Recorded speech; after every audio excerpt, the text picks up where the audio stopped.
शुभ प्रभात। आप सभी का स्वागत है मेरे इस यूट्यूब चैनल में। मैं Chandrashekhar Rai, assistant professor, Kashi Sahu college Seraikela, department of history, Kolhan university. प्यारे स्टूडेंट्स, आज हम इस क्लास में चर्चा करने वाले हैं हड़प्पा सभ्यता के विषय में। और आप सभी को मालूम है कि यह बहुत इंपॉर्टेंट सभ्यता थी, भारत की प्राचीन सभ्यता थी। तो उसी के विषय में आज जो है सो आपका 7/12/2021 को हम लोग चर्चा करने वाले हैं। प्यारे स्टूडेंट्स, इतना इम्पोर्टेंट टॉपिक है कि आपको 100% आपके एग्जाम में प्रश्न पूछे जाएंगे। इसलिए इस टॉपिक को थोड़ा सा आप लोग अच्छे से पढ़ने का प्रयास कीजिएगा, समझने का प्रयास कीजिएगा। आपको पता है कि कुछ समय पहले जब इसकी खोज नहीं हुई थी तो लोगों को लगता था कि सबसे पुरानी सभ्यता भारत की वैदिक सभ्यता है। लेकिन इस सभ्यता के खोज हो जाने के बाद भारत की सबसे प्राचीन सभ्यता कौन हो गई?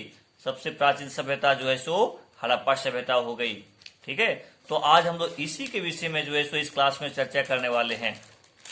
प्यारे स्टूडेंट, आपको मालूम होना चाहिए कि 1921 ईस्वी में दयाराम साहनी द्वारा जो है सिंधु सभ्यता की खोज की, यानी हड़प्पा की खोज की। और हमारा एक तरह से सबसे पुरानी सभ्यता जो है सो हड़प्पा सभ्यता हो गई।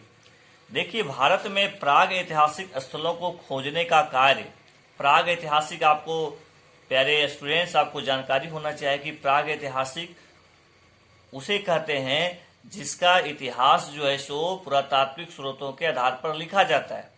उसके लिए कोई लिखित स्रोत नहीं है, उसके लिए किस पर डिपेंड करना पड़ेगा?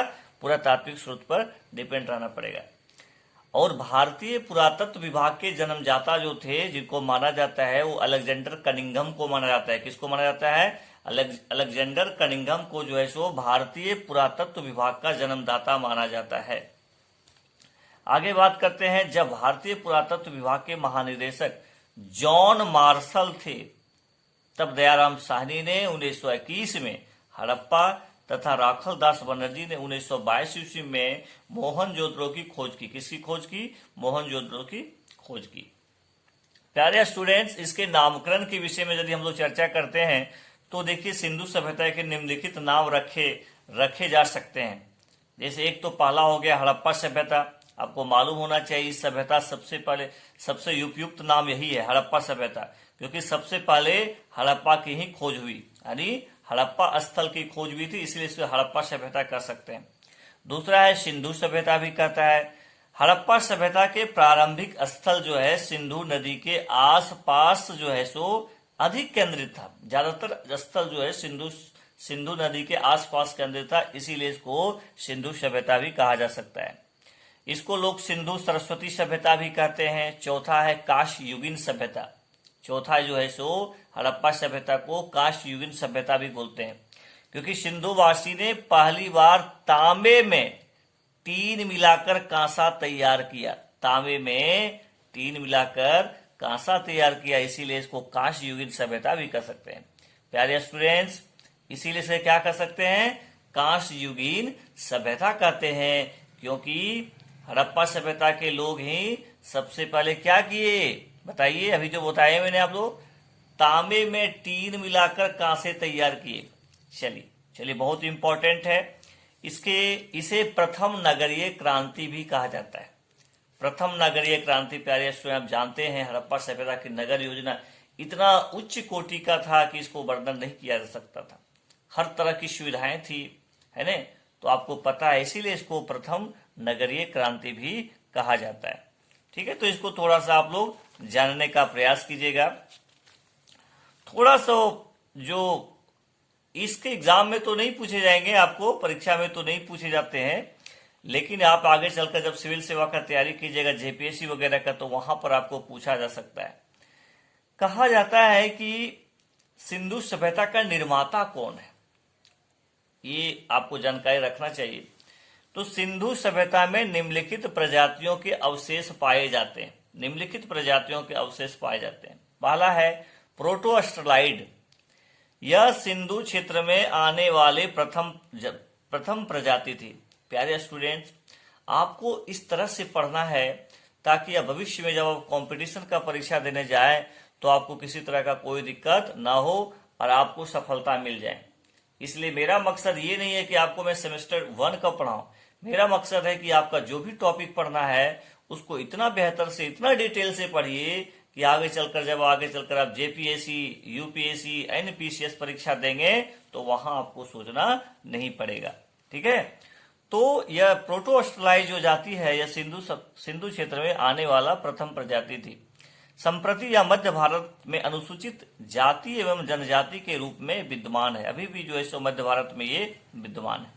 दूसरा जो इंपॉर्टेंट बताया जाता है, भूमध्य सागरीय सिंधु सभ्यता का निर्माता इस प्रजाति को ही माना जाता है। इस समय यह प्रजाति दक्षिण भारत में पाई जाती है। कहाँ पाई जाती है? दक्षिण भारत में पाई जाती है। तीसरा है मंगोलाइड। इस प्रजाति के लोग विशेषकर उप हिमालय प्रदेश में पाई जाती है, जिनमें सिक्किम, असम, भारत म्यांमार का सीमांत क्षेत्र, चटगांव की पहाड़ी प्रमुख है। कुछ पश्चिमी हिमालय के कुछ भागों में भी पाए जाते हैं।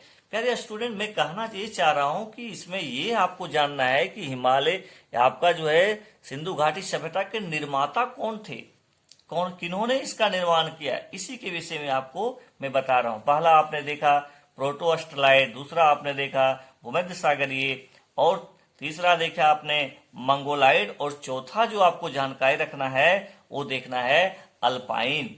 इस प्रजाति के लोग विशेषकर सिंधु प्रदेश, गुजरात, महाराष्ट्र, कर्नाटक, तमिलनाडु प्रदेश में पाए जाते हैं। इसके अतिरिक्त मध्य गंगा एवं निम्न गंगा मैदान में भी पाए जाते हैं। प्यारे विद्यार्थी, आपको थोड़ा सा इसको जानने का प्रयास करना है। तो ये उद्भव, और अभी थोड़ा सा भी आपको हम और अच्छे से समझाएंगे कि इसका उद्भव और इसका विदेशी उद्भव का क्या मत है। विदेशी लोग जो बोलते हैं कि इसका क्या मत है, कि इसका निर्माता कौन कौन थे। ठीक है, तो चलिए इस सबसे पहले जान लीजिए कि इसका उद्भव क्या है। सिंधु सभ्यता के उद्भव में सबसे बड़ी समस्या यह है कि सभ्यता के अवशेष जहां कहीं भी मिले हैं वे अत्यंत अविकसित अवस्था में मिले, पूरी तरह विकसित अवस्था में नहीं मिले। अतः इसके आदि और अंत का पता नहीं चल पाता है। इतिहासकारों ने इस सभ्यता के उद्भव को लेकर समानतः दो मत हैं, एक विदेशी मत है, एक स्वदेशी उद्भव है। विदेशी मत क्या है?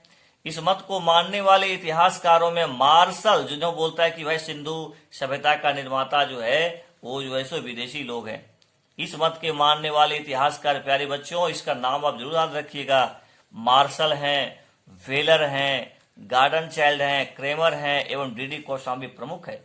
इन लोगों का मानना है कि सिंधु सभ्यता का उद्भव मेसोपोटामिया की सुमेरियन सभ्यता से हुआ तथा वहां से इस सभ्यता के तत्व मिस्र होते हुए यहाँ पहुंचा। क्रेमर का मानना है कि 2400 ईस्वी पूर्व में सुमेरियन लोग भारत आए और यहाँ की परिस्थितियों के अनुरूप अपनी संस्कृति में परिवर्तन करके सिंधु सभ्यता का विकास किया।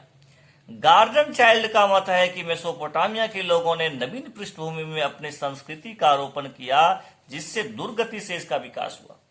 इस तरह का विचार लोग बोल रहा है कि सिंधु सभ्यता के निर्माता बाहरी लोग थे जो वहां से आकर के इस सभ्यता का विकास किए।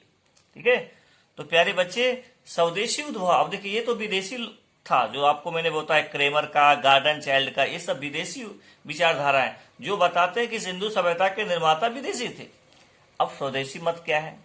इस मत के मानने वालों में फेयर सर्विस, अमलांद घोष, आलचियन दंपति, एसआर राव, डीपी अग्रवाल प्रमुख है। इन विद्वानों को मानना है कि सिंधु सभ्यता का उद्भव ईरानी, बलूच, सिंधु संस्कृतियों, आमरी, कोटदीजी तथा भारत की स्थानीय संस्कृतियों से हुआ।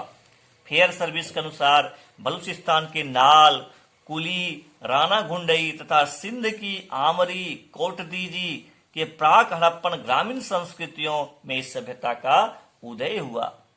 प्रसिद्ध इतिहासकार अमलांद घोष ने अपने शोध में यह सिद्ध कर दिया कि राजस्थान के बीकानेर में स्थित सोथी संस्कृति से ही इस सभ्यता का उद्भव। प्यारे बच्चे, इस पॉइंट को आप याद रखिएगा, मैं फिर से रिपीट कर रहा हूं।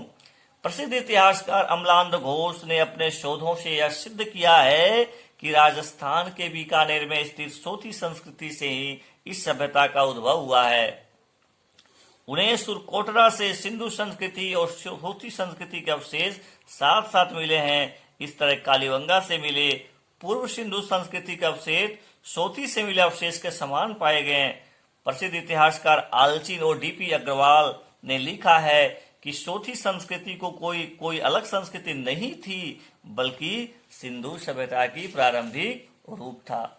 प्यारे बच्चे, ये चीज आपको आज हम संक्षिप्त रूप से सिंधु सभ्यता का जो नामकरण है, इसको कौन कौन सभ्यता कहते हैं और इसका उद्भव क्या हुआ, कौन इसके निर्माता थे, उसके विषय में आज हम चर्चा करेंगे। अब हम आगे आपको बताएंगे इसका विस्तार और इसका इम्पोर्टेंट स्थल, इसकी विशेषता और इसकी नगर योजना। ठीक है, तो इस पर हम लोग दो दिन कम से कम इस पर क्लास और लेंगे और फिर इसको कंप्लीट हम लोग करेंगे। इससे क्या ऑब्जेक्टिव क्वेश्चन बन सकता है, इसको आप जानिए। अभी इतने ही क्लास में देखिए बहुत सारा ऑब्जेक्टिव बन जाएगा। ऑब्जेक्टिव क्या बनेगा, आपको बन सकता है कि भारतीय पुरातत्व विभाग के जनक कौन थे, अलेक्जेंडर कनिंघम। हड़प्पा की खोज किसने की, दयाराम साहनी ने की। कब की, 1921 में की। मोहनजोदड़ो की खोज किसने की, 1922 में की। राखोल दास बनर्जी ने की। ठीक है, आपको अभी मैंने बताया था कि सिंधु सभ्यता का निर्माता का पहला प्रजाति जो माना जाता है वो कौन है, तो प्रोटोस्टलाइड। ठीक है, देखो इसके उद्भव में दो प्रकार का विचारधारा है। कोई बोलता है कि भैया ये बाहर की संस्कृति से यहाँ आए, कोई बोलते नहीं स्वदेशी ही था। कौन कौन किस विचारधारा के थे उसको मैंने अब इस लेक्चर में बताने का प्रयास किया। तो प्यारे बच्चे, आप लोग निश्चित रूप से क्लास कीजिए और मुझे बहुत खुशी हो रही है कि यूजी सेमेस्टर 1 के स्टूडेंट सभी क्लास कर रहे हैं, है ना, क्योंकि वो आप कमेंट बॉक्स में अपना रोल नंबर भेजते हैं। इससे पता चलता है कि आप वीडियो को देखते हैं। और जो भी बच्चे इतने ज्यादा स्टूडेंट हैं और जो नहीं देख रहे हैं और ये सोच रहे हैं कि भैया नहीं भी करेंगे तो कोई दिक्कत नहीं है, तो ये इस धारणा में मत रहिए। क्लास कीजिए, कुछ सीखिए, क्योंकि क्लास करने वाले को ही अच्छा मार्क्स आएगा एग्जाम में। और बहुत जरूरी है क्लास करना, कम से कम कुछ चीज तो सीखेंगे, कोई चीज तो जानकारी मिलेगी, किसी चीजों के बारे में आपको पता तो चलेगा।